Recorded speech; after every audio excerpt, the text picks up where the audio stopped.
Brandon Beane backstabbed Sean McDermott and as a result has more power than ever before in the Buffalo Bills organization. We're going to go inside the firing of Sean McDermott, why it happened, and the current head coach candidates for the Buffalo Bills, or lack thereof. Now we're going to get into all of that in this video, but please make sure to leave a like and subscribe to the channel before we get into this video. But now, let's get right into it. First things first, we have this tweet from @BillsFanForLife waiting for the presser, and it's this picture of Billy Buffalo just chilling. Because we have, up to this point, heard of literally no updates on this press conference, the end of the year press conference, which the Bills have literally every single season. The Bills holding a press conference would be out of the ordinary. It happens every single season. Sean McDermott and Brandon Beane both give their end of the year press conferences. Clearly, Sean McDermott wouldn't be giving his because he was fired, but Brandon Beane not having a press conference is it's insane, the fact that he hasn't announced his press conference at all. And actually, as a matter of fact, just 38 minutes ago, the Bills tweeted out a thank you for everything to Coach Sean McDermott. And Matt Perino's tweet kind of sums it up way too long, because this was the first tweet about Sean McDermott since the letter that the Terry Pegula sent out going over the firing, where he had a spelling error in the literal first sentence. And then right after that, or 2 hours later, they posted the Bills' reserve signings for next season with no word of Sean McDermott until 38 minutes ago, saying thank you to him, which is just unreal. The Brandon Beane silence has been incredible. I have some more tweets right here. This guy, Jeremy White on Twitter, he says, one thing the Bills might figure out is that as soon as we get to a couple of candidates to talk about, we might soon turn to that conversation instead of the one that seems to be simmering waiting for another development / presser, etc. I mean, this is just correct. And he says, in the comments, get an insider to leak some stuff about taking Allen to the next level or a defensive mind to dominate like Houston or Seattle, as sexy young candidates. Josh Allen, the player / coach, throw it out there. We will argue about that. That is just beyond true. The Bills just need to get this press conference going or just announce something from Brandon Beane. And furthermore, right here, Cover One, they are, obviously, if you guys are Bills fans, you know who Cover One is. They cover the Buffalo Bills, and they have knowledge inside the organization. And someone commented to them, you have insight. I'm not sure X is a platform of choice for the Pegulas, but are they at all caught off guard by the level of fan disgruntlement? And they responded with yes. So not only did the Buffalo Bills fire Sean McDermott and promote Brandon Beane, but they are caught off guard by the fans' reaction of being, upset by Brandon Beane being promoted. It's not the fact that we fired Sean McDermott. I think Bills fans are kind of at the sentiment where this was his best year coaching, but after 9 years of losing, it was time to move on. But every single Bills fan believes that in order to move on, you got to cut ties with Brandon Beane too, and not promote him to be even higher in the organization. Which now leads me into my next topic about going inside the firing of Sean McDermott. And right here, you see what Adam said. I'm not going to repeat it, but this is a quote from an article by The Athletic. It says, I'm told that during a meeting held 5 weeks ago between McDermott, Beane, and Pegula, the coach pointed out what the roster lacked to win a Super Bowl. I don't know the specifics McDermott mentioned, but I'm told neither Beane nor Pegula was pleased with McDermott's assessment. So it kind of seems like Beane and Pegula kind of like a tag team going on. And we know that when Terry Pegula builds trust with people, like he did with Doug Whaley back in the day, he really loves them. He listens to everything that they have to say, forms a really tight-knit, bond. So it seems like Brandon Beane and Terry Pegula are kind of the same person right now. It feels like Brandon Beane has that much power in the Bills organization. And, I'll play this clip from Ian Rappaport really quick. Buffalo Bills did not reach a Super Bowl. Playoffs every year, AFC titles seemingly every year, AFC East titles seemingly every year. A team that went from nowhere to respectability. But the fact that Sean McDermott, with Josh Allen, with all of those weapons and so much talent on defense, could not get to where they needed to go, could not get to the Super Bowl, could not take the next step. And I'll pause it right there for a second. You hear Ian Rappaport saying, oh, all that talent that the Buffalo Bills have on defense, on offense, and Sean McDermott's lack of ability to win. That, to me, screams that Brandon Beane was telling him to say that, because it makes Brandon Beane look good and make it seem like a reason for Brandon Beane to stay and not be, also let go, making it seem like he, brought in all the talent in the world. I'll continue this video right here. You're right. More. I think we're like 20 seconds in.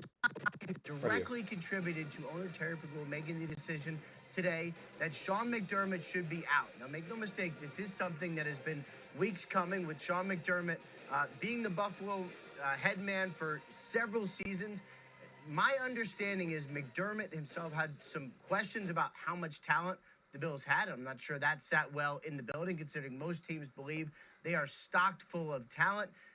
The Bills wanted a new leader. I'm not sure what wholesale changes there will be to what the Bills do, but they wanted a new leader, deciding that Sean McDermott. So let's read this quote from the Bills guys. My understanding is McDermott had concerns about how much talent there was, and that didn't sit well in the building. That is what Ian Rappaport said. And that kind of confirms that quote about 5 weeks ago. McDermott was telling Beane and Pagula they didn't like the talent in the building. So the Bills guys also adds on, the Bills chose ego over honest self-reflection, dark days ahead, man. And it's hard for me to disagree. I mean, it feels like the Bills clearly were not stocked full of talent, like Ian Rappaport's saying, which is probably just the word from Brandon Beane's mouth. And now now Sean McDermott is the scapegoat because of this. I'm terrible at choosing Brandon Beane over Sean McDermott, and Brandon Beane already making all these mistakes. His ego is going to be even more inflated. But there was a take.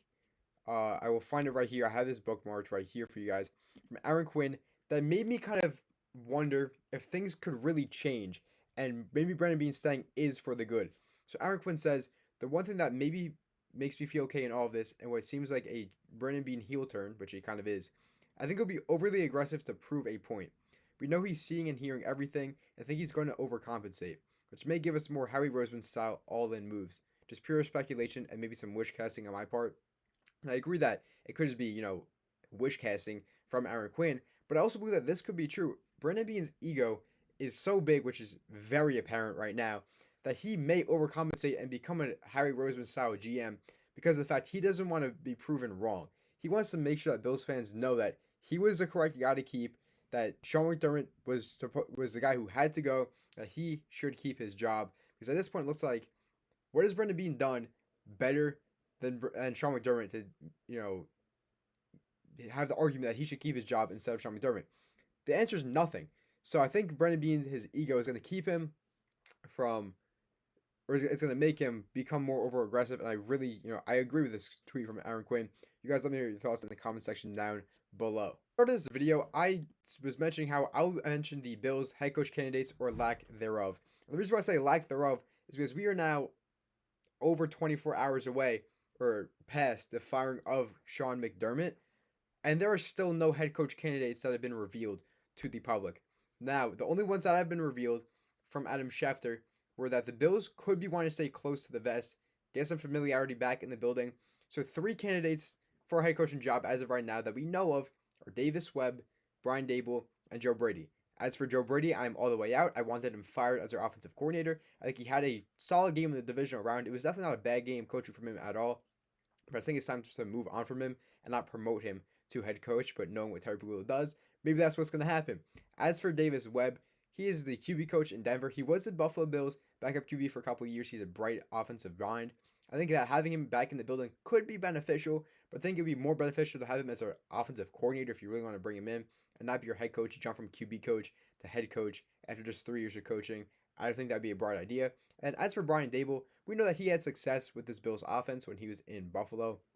However, when he went to the New York Giants and became the head coach, he had a 20-40 record. He went 11-33 over the last 3 years there. So he didn't prove to be a good head coach at all.